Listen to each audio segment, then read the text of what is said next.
प्यारे बच्चों, class 12th के लिए मॉडल प्रश्न पत्र जारी किया गया है जिसका सोल्यूशन आप लोगों को बता दिया गया है। यदि चैनल पर पहली बार है तो चैनल को सब्सक्राइब कर ले और बेल आइकन को दबाकर ऑल नोटिफिकेशन ऑन कर ले, क्योंकि इसी तरह की वीडियो में लाता रहता हूँ। आपको प्लेलिस्ट में सभी विषयों के मॉडल प्रश्न पत्र के आंसर मिल जाएंगे। फिर भी और भी परीक्षा उपयोगी क्वेश्चन जो परीक्षा में आ सकते हैं, बाजार में आए हुए गेस्ट पेपर की सहायता से मैंने तैयार किया है। इसको भी आप लोग एक नज़र जरूर देख लीजिएगा। वीडियो 3 पार्ट में रहेगा। पहला पार्ट में हम लोग अति लघु उत्तरीय और लघु उत्तरीय प्रश्नों को देखेंगे। सेकंड पार्ट के वीडियो में हम लोग दीर्घ उत्तरीय प्रश्नों को देखेंगे और थर्ड पार्ट के वीडियो में हम लोग ऑब्जेक्टिव प्रश्नों के आंसर को देखेंगे। तो देर न करते हुए शुरू करते हैं। तो चलिए हम लोग आज कुछ नया सीखते हैं। पहला क्वेश्चन है आपका, लोचदार मांग क्या है। यहाँ हमको जानना है लोचदार क्या था। लोचदार मतलब होता है जो परिवर्तन होता है, और बेलोचदार मतलब परिवर्तन नहीं होगा। मतलब मूल्य में परिवर्तन का प्रभाव यदि मांग पर पड़ता है, मतलब मूल्य में परिवर्तन का प्रभाव मांग पर पड़ेगा तो वो लोचदार वस्तु कहलाती है। और मूल्य में परिवर्तन का प्रभाव यदि मांग या पूर्ति पर नहीं पड़ता है तो वो बेलोचदार कहलाती है। तो यहाँ आपका लोचदार पूछ रहा है, तो लोचदार मांग क्या है। तो यहाँ किताबी भाषा में है लिखा हुआ, जिन वस्तुओं की मांग कीमत में परिवर्तन के प्रति संवेदनशील होती है उन वस्तुओं की मांग लोचदार कही जाती है। कहने मतलब है कीमत में परिवर्तन के प्रति संवेदनशील, मतलब कीमत में परिवर्तन होने से मांग में भी परिवर्तन होगा, तो उसको हम लोग मांग की लोच कहेंगे। प्रायः इन वस्तुओं की मांग में कीमत में होने वाले परिवर्तन के अनुपात में परिवर्तन होता है। मतलब जिस हिसाब से कीमत परिवर्तन होगा उसी हिसाब से मांग मात्रा में परिवर्तन होगा। दूसरा क्वेश्चन कहता है, उत्पादक संतुलन क्या है। तो उत्पादक मतलब जो सामान बनाता है उसको जहाँ अधिकतम लाभ प्राप्त होगा वहीं वो संतुलन में होगा। किताबी भाषा में है कि उत्पादक संतुलन का अभिप्राय निर्गत के उस स्तर से, निर्गत मतलब जो उत्पादन करता है उस स्तर से है जिस पर उत्पादक फर्म अधिकतम लाभ अर्जित करती है। मतलब वो जो भी उत्पादन करेगी उससे उसको अधिकतम लाभ होना चाहिए, तभी वो उत्पादक संतुलन में होगा। अतएव उसे इस स्तर से कम या अधिक उत्पादन करने का प्रलोभन नहीं होता है। यह उत्पादक के कुल लाभ के अधिकतम होने की स्थिति को दर्शाता है। तो हम लोग इस तरह भी जान सकते हैं, यहाँ जहाँ मिलता है AD और AS वही संतुलन का बिंदु कहलाता है, और इसको यहाँ उत्पादक संतुलन भी होता है।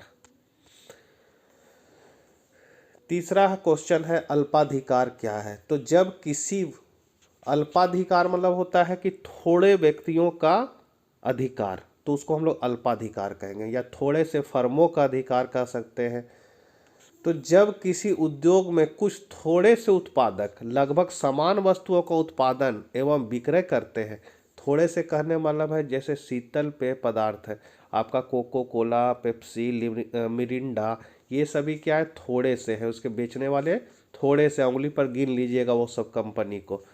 तो जब किसी उद्योग में कुछ थोड़े से उत्पादक लगभग समान वस्तुओं का उत्पादन एवं विक्रय करते हैं, मतलब सब एक ही जैसा वस्तु बेचेगा, मतलब लेकिन उन लोग का क्या रहेगा कि टेस्ट, पैकिंग, कलर ये सब अलग अलग रहेगा। तो उत्पादन विक्रय करते हैं तब इसे अल्पाधिकार कहा जाता है। अल्पाधिकार की अवस्था में किसी वस्तु के उत्पादकों अथवा विक्रेताओं की संख्या कम रहती है और ये थोड़े से विक्रेता ही आपस में प्रतिस्पर्धा करते हैं, मतलब आपस में प्रतियोगिता करेंगे। जैसे मान लीजिए पेप्सी वाला आपको एगो गिलास फ्री दे रहा है तो थम्सअप वाला पीछे नहीं रहेगा, उसके साथ एगो आपको कुरकुरे दे के आपको लुभाएगा। तो इस तरह आपस में प्रतिस्पर्धा चलती रहती है। अगला क्वेश्चन है, पैमाने के प्रतिफल से आप क्या समझते हैं। तो निर्गत आगतों का फलन होता है। निर्गत मतलब उत्पादन जो होता है वो आगतों मतलब साधन, उत्पादन जैसे होगा तो उत्पादन किस पे निर्भर करेगा, साधन पे निर्भर करेगा। साधन कौन है, श्रम है, पूंजी है, भूमि है, ये सभी क्या है साधन है। तो उत्पादन साधनों पर निर्भर करता है, तो इसी के संबंध को जो है वो निर्गत आगत फलन कहा जाता है। तो निर्गत आगतों का फलन होता है, सभी आगतों में समान अनुपात में परिवर्तन करने से उत्पादन के स्तर में जो प्रभाव होता है उसे पैमाने का प्रतिफल कहते हैं। अगला है व्यष्टि और समष्टि अर्थशास्त्र में मुख्य अंतर क्या है। तो व्यष्टि अर्थशास्त्र को हम लोग जानेंगे। व्यष्टि का अर्थ होता है छोटा, सूक्ष्म, और समष्टि का अर्थ होता है व्यापक, मतलब बड़ा। जैसे एक उपभोक्ता का हम लोग अध्ययन करेंगे तो वो व्यष्टि अर्थशास्त्र के अंतर्गत आएगा। अगर हम लोग राष्ट्रीय आय का अध्ययन करेंगे, राष्ट्रीय आय मतलब बहुत सारे पूरा देश का आय को हमको जानना होगा, मतलब बहुत लंबा हो गया, तो वो हो गया समष्टि अर्थशास्त्र। किताबी भाषा में हम लोग देखते हैं व्यष्टि अर्थशास्त्र आर्थिक सिद्धांत की वह शाखा है जिसमें अर्थव्यवस्था की व्यक्तिगत इकाइयों के व्यवहार का अध्ययन किया जाता है। मतलब इसमें व्यक्तिगत इकाइयों के व्यवहार का अध्ययन किया जाता है कि वह क्या उपभोग करता है, वो क्या मांग करता है, वो सारे अध्ययन किया जाता है। इसके विपरीत समष्टि अर्थशास्त्र समग्र अर्थव्यवस्था अथवा उससे संबंधित बड़ी औसतों और समूहों का अध्ययन होता है। अगला है समग्र पूर्ति क्या है। तो एक निश्चित अवधि के अंतर्गत अर्थव्यवस्था में जिन वस्तुओं और सेवाओं का उत्पादन होता है उसे समग्र पूर्ति कहते हैं। यह एक अर्थव्यवस्था में सभी उत्पादकों द्वारा उत्पादित वस्तुओं और सेवाओं का कुल योग होता है। मतलब देश के अंतर्गत जो भी वस्तु और सेवा उत्पादित होगा वो सब समग्र पूर्ति ही कहलाएगा। अगला क्वेश्चन है राजस्व घाटे का क्या अभिप्राय है। तो राजस्व घाटे का अभिप्राय सरकार की राजस्व प्राप्तियों की अपेक्षा उसके राजस्व व्यय के अधिक होने से है। कहने का मतलब है कि आमदनी अठन्नी खर्चा रुपया, आपको प्राप्ति कम हो रहा है और व्यय आपका ज़्यादा है, तब वहाँ क्या होगा, राजस्व घाटा हो जाएगा। तो राजस्व घाटा क्या है, सरकार की राजस्व प्राप्ति कम होना जबकि राजस्व व्यय अधिक होना ही राजस्व घाटा कहलाता है। दूसरे शब्दों में जब सरकार प्राप्त राजस्व से अधिक व्यय करती है तो उसे राजस्व घाटा कहते हैं। ये था आपका अति लघु उत्तरीय। अब हम लोग लघु उत्तरीय प्रश्नों को देखते हैं। 8वां क्वेश्चन है दुर्लभता की समस्या एक सर्वव्यापी समस्या विवेचना करिए। तो ये जो दुर्लभता की समस्या है इसको रॉबिन्स ने दिया था, 1932 में अपना किताब लिखे थे economy of significance of economic science, और उसी में दुर्लभता की समस्या का सिद्धांत को उन्होंने बताया था। तो दुर्लभता की समस्या क्या है कि हमारे पास साधन क्या होते हैं, सीमित होते हैं और आवश्यकताएं अनंत है। मान लीजिए मेरे पास 10 रुपया है, अब हम बाजार गए तो वहाँ पर किताब भी मिल रहा है, कपड़ा भी मिल रहा है और हमको भूख भी लगा है, तो वो 10 रुपया से हम क्या खरीदेंगे। तो जो सबसे मेरे लिए आवश्यक होगा उसी का हम चुनाव करेंगे, क्योंकि मेरे पास पैसा जो है वो सीमित मात्रा में है। तो इसी का अध्ययन हम लोग अर्थशास्त्र में करते, चुनाव संबंधी समस्या कि क्या चुने हम, इसी को रॉबिन्स ने दुर्लभता की समस्या बोला है। किताबी भाषा में हम लोग देखते हैं दुर्लभता की समस्या अर्थशास्त्र की आधारभूत समस्या है। प्रथम, मनुष्य की आवश्यकताएं असीमित है तथा इनकी पूर्ति के लिए हमें भोजन, वस्त्र एवं आवास के अतिरिक्त साइकिल, मोटर कार एवं रेल सेवाओं आदि जैसे यातायात साधनों, डाक सेवाओं तथा शिक्षकों, चिकित्सकों आदि जैसी अनेक वस्तुओं और सेवाओं की आवश्यकता होती है। लेकिन इन वस्तुओं और सेवाओं के उत्पादन के लिए उपलब्ध साधनों की मात्रा सीमित है। साधनों की सीमितता अथवा दुर्लभता के कारण हम अपनी सभी आवश्यकताओं की पूर्ति नहीं कर सकते। अतएव हमें अपनी विभिन्न आवश्यकताओं के बीच चुनाव करना पड़ता है तथा यह निर्णय लेना होता है कि इन सीमित साधनों का किस प्रकार प्रयोग किया जाए जिससे समाज की सामूहिक आवश्यकताओं की अधिकतम संतुष्टि हो सके। तो दुर्लभता की समस्या एक सर्वव्यापी समस्या है तथा यह विश्व की सभी अर्थव्यवस्थाओं में वर्तमान है। साधनों की स्वल्पता के कारण, मतलब कमी के कारण, निर्धन एवं विकासशील देशों के समान ही यूरोप एवं उत्तरी अमेरिका के विकसित और समृद्ध देशों को भी इनके मितव्यतापूर्ण प्रयोग की समस्या का सामना करना पड़ता है। विश्व के विभिन्न देशों के विकास के स्तर में बहुत अधिक असमानताएं हैं। सापेक्षिक दृष्टि से विकासशील देशों की अपेक्षा विकसित देशों में निश्चित ही साधनों की बहुलता है, लेकिन इससे यह निष्कर्ष निकालना गलत होगा कि वहाँ साधनों की दुर्लभता से उत्पन्न चयन की समस्या समाप्त हो गई है। उदाहरण के लिए संयुक्त राज्य अमेरिका जैसे विश्व के सर्वाधिक समृद्ध राष्ट्र को भी कई बार जनोपयोगी वस्तुओं के उत्पादन को बढ़ाने के लिए रक्षा बजट में कटौती की मांग का सामना करना पड़ा है। ये है किताबी भाषा में, लेकिन जो अपने भाषा में भी आप इसको बना कर लिख सकते हैं। अगला क्वेश्चन है मांग की लोच के विभिन्न प्रकारों की व्याख्या करें। मतलब मांग की लोच जो होता है मूल्य में प्रतिशत परिवर्तन के कारण मांग मात्रा में जो प्रतिशत परिवर्तन होता है उसी को हम लोग मांग की लोच कहते हैं। लेकिन ये विभिन्न प्रकार के होते हैं। तो क्या क्या प्रकार है, तो पहले इसको हम लोग देख लेते हैं। सभी वस्तुओं की मांग की लोच एक समान नहीं होती। कुछ वस्तुओं की मांग की लोच अधिक होती है और कुछ वस्तुओं की कम। लोच मतलब अभी जस्ट बताए थे परिवर्तन माने मूल्य में परिवर्तन का प्रभाव जब मांग पर पड़ रहा है तो वो लोचदार हो जाता है, और अगर नहीं पड़ता है तो बेलोचदार होता है। तो मांग की लोच अथवा मांग की कीमत लोच के निम्नलिखित 5 प्रकार है। पहला है पूर्णतया लोचदार मांग। तो जिन वस्तुओं की कीमत में कोई परिवर्तन नहीं होने अथवा बहुत सूक्ष्म परिवर्तन होने पर भी उसकी मांग में असीम या अनंत परिवर्तन हो जाता है, उन वस्तुओं की मांग पूर्णतया लोचदार कही जाती। पूर्णतया लोचदार मांग मतलब इस तरह फिगर रहेगा, और यहाँ होगा इन्फिनिटी। मतलब अगर मूल्य में थोड़ा सा अगर वृद्धि होता है तो मांग घटकर शून्य हो जाएगा, मतलब अचफस रहेगा। और मांग में थोड़ी सी कमी होती है तो मांग में माने मूल्य में थोड़ी सी कमी होने पर मांग में क्या होगा, अनंत वृद्धि होगी। तो इसको हम लोग पूर्णतया लोचदार मांग कहेंगे। फिर है सापेक्षिक लोचदार मांग।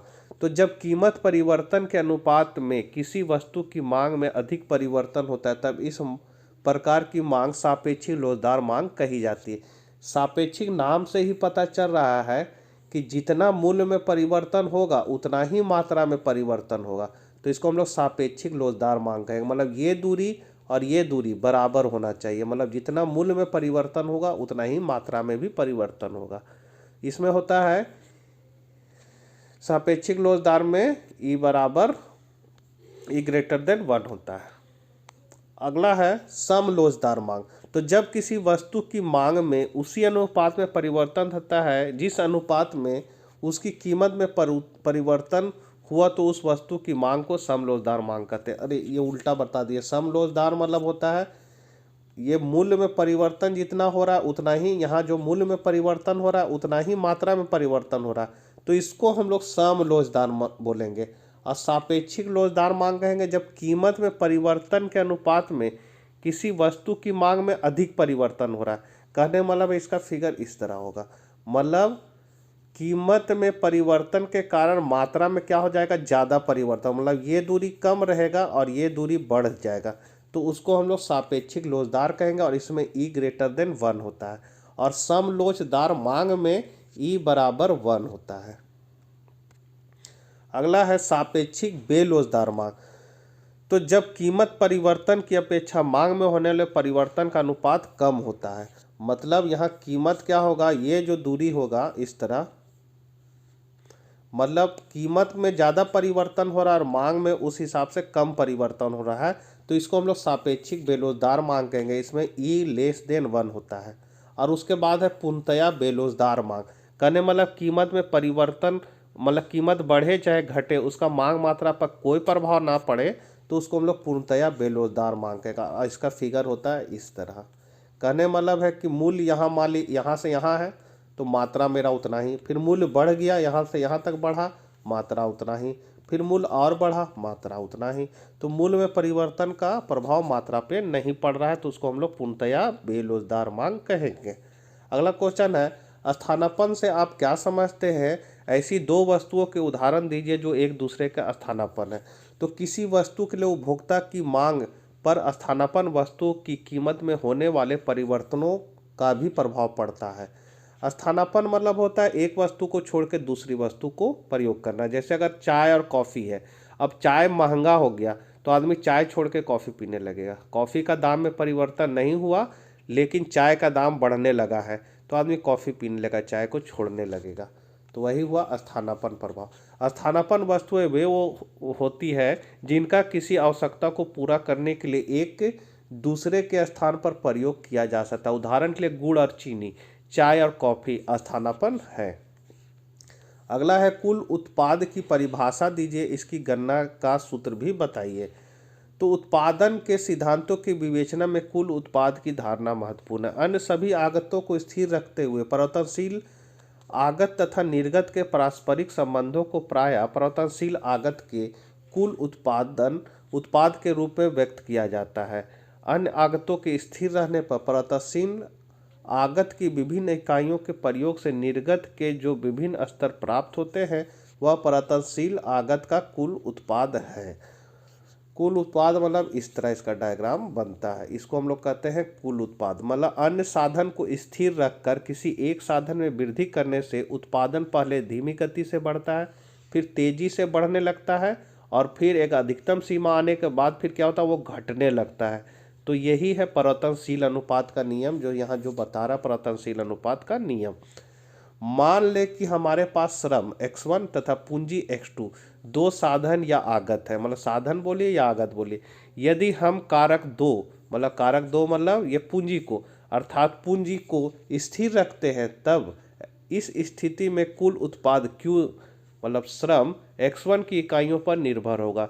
इसे हम निम्नांकित रूप से भी व्यक्त कर सकते हैं, जो कारक एक मतलब श्रम का उत्पादन फलन है। तो यहाँ पर देखिए Q बराबर फंक्शन ऑफ x1 x2 हो जाएगा। कुल उत्पाद की गणना परिवर्तनशील साधन की विभिन्न इकाइयों से प्राप्त सीमांत उत्पाद मतलब MP को जोड़कर अथवा औसत उत्पाद AP को परिवर्तनशील साधन की इकाइयों से गुना करके की जाती है। इस प्रकार TP बराबर होता है सिग्मा MP। मतलब कुल उत्पादन निकालना है तो सीमांत उत्पादन को जोड़ते जाइएगा तो कुल उत्पादन निकल जाएगा, या फिर कुल उत्पादन निकालने के लिए औसत उत्पादन को इकाई से गुना करना होगा। तो यहाँ टीपी जो है कुल उत्पादन है, सिग्मा MP सीमांत उत्पादन का कुल योग है, AP औसत उत्पादन और N है परिवर्तनशील साधन की इकाइयाँ। 12वां नंबर क्वेश्चन कहता है बाजार के मुख्य तत्व या विशेषता क्या है। तो बाजार के मुख्य तत्व या विशेषताएं निम्नलिखित है। पहला है वस्तु। बाजार के लिए किसी वस्तु का होना अनिवार्य है। बाजार का संबंध किसी वस्तु विशेष से होता है। विभिन्न वस्तुओं के बाजार भी अलग अलग होते हैं, जैसे सोना चांदी का बाजार, अनाज का बाजार या साग सब्जी का बाजार। दूसरा है बाजार के लिए क्या होना चाहिए, क्षेत्र होना चाहिए। तो बाजार के लिए एक भौगोलिक क्षेत्र का होना आवश्यक है, जिसमें किसी वस्तु के क्रेता और विक्रेता फैले हुए हो। किसी भी वस्तु का बाजार एक निश्चित भौगोलिक क्षेत्र में ही होता है। उदाहरण के लिए यदि देश के सभी भागों में किसी वस्तु की मांग की जाती है तो यह संपूर्ण क्षेत्र उस वस्तु का बाजार कहा जाएगा। अगला है क्रेता एवं विक्रेता। तो किसी वस्तु के बाजार के लिए क्रेता और विक्रेताओं का होना भी अनिवार्य है। क्रेता और विक्रेता बाजार के प्रमुख अंग है। फिर है पूर्ण प्रतियोगिता। तो बाजार के लिए क्रेताओं और विक्रेताओं में पूर्ण प्रतियोगिता संबंध होना आवश्यक है। इनके बीच प्रतियोगिता होने के कारण ही किसी वस्तु की कीमत में समान रहने की प्रवृत्ति पाई जाती है। फिर है एक कीमत। तो बाजार में संपूर्ण क्षेत्र में किसी वस्तु की कीमत एक होनी चाहिए। यदि किसी वस्तु की दो कीमतें हैं तो उसके बाजार भी दो होंगे। अगला क्वेश्चन है क्या होगा यदि बाजार में प्रचलित कीमत संतुलन कीमत से अधिक है और दूसरा संतुलन कीमत से कम है। तो हम लोग देखते हैं यहाँ पर एक पूर्ण स्पर्धी बाजार में किसी वस्तु की संतुलन कीमत वह होती है जहां बाजार मांग और बाजार पूर्ति दोनों बराबर होती है। जैसा कि आप चित्र में देख रहे हैं, ये है मांग का रेखा और ये है पूर्ति का रेखा। दोनों कहाँ कट रहे हैं, यहाँ पर कट रहे हैं। तो यहाँ पर आपका संतुलन हो जाएगा। तो संतुलन मूल्य क्या होगा, OP, और संतुलन मात्रा हो जाएगा OQ। अब आगे क्या कर रहा है कि संतुलन कीमत से अधिक हो जाए, क्या हो जाए, प्रचलित कीमत संतुलन कीमत से अधिक हो जाए, तब क्या होगा। तो यहाँ है लेकिन उस स्थिति में क्या होता है जब बाजार में प्रचलित कीमत संतुलन कीमत से अधिक या कम होती है। तो इसे हम चित्र से देख सकते हैं। अब यहाँ देख रहे हैं कि संतुलन पहले यहाँ हो रहा था, मूल्य था OP, अब मूल्य बढ़कर OP2 हो जाता है। ऐसी स्थिति में क्या होगा, तो ऐसी स्थिति में हम लोग देख रहे हैं पहले हम लोग मात्रा खरीदते थे OQ, अब हम लोग मात्रा खरीद रहे हैं OQ2 और मूल्य बढ़कर हो गया OP2। मतलब पहले की तुलना में मात्रा क्या हो जा रहा है, सॉरी मात्रा बोल रहा, हाँ मांग मात्रा जो है वो क्या हो रहा है, यहाँ पर घट जा रहा है, घट जा रहा है। तो इस तरह हम लोग देखते हैं क्या होता है कि मूल्य बढ़ने से मांग मात्रा क्या होती है, घट जाती है। यही चीज को यहाँ आगे बताया गया कि उपयुक्त रेखाचित्र में OP संतुलन कीमत है, मतलब OP मतलब ये संतुलन कीमत है। यदि बाजार में प्रचलित कीमत इससे अधिक OP2 है तब बाजार पूर्ति OQ2 है, जबकि बाजार मांग OQ2 है।